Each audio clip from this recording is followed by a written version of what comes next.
Probably no surprise to you that the real estate market in Arizona and most of the country is insanely hot. We're seeing buyers and sellers make some very bad choices. So I wanted to mention some issues regarding the real estate transaction that you might not know.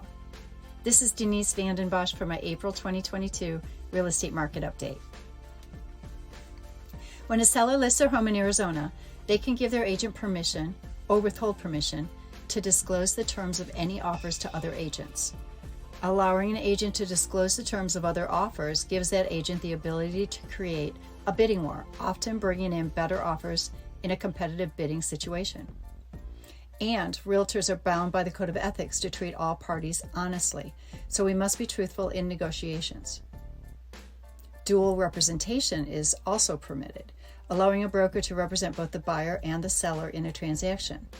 And if an agent receives an offer from another agent in the same brokerage, laws of dual representation limit the agent on disclosure, since we must protect the interests of all represented parties.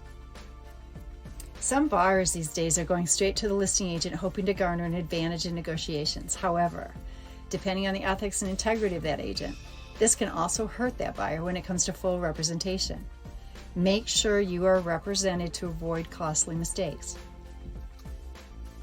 We are seeing buyers waiving the rights detailed in the contract. The Arizona Standard Residential Purchase Contract has been tested and refined over many years and many court battles, resulting in protections needed by both the buyers and the sellers. The standard contract is written as an as-is contract, putting the obligation of due diligence on the buyer. State law requires sellers to disclose any material facts that might negatively affect the value of the property. Waiving the use of the seller property disclosure form does not alleviate the seller from that obligation.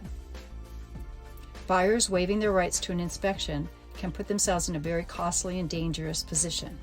If a buyer is looking for ways to compete, they could waive lines 273 to 284 of the contract, which still allows them to inspect the property and retain the right of canceling if something unacceptable comes up, while letting the seller know that the buyer will not ask for repairs following the inspection. It's a tricky market. Make sure you work with an agent who understands the contract and the risks involved.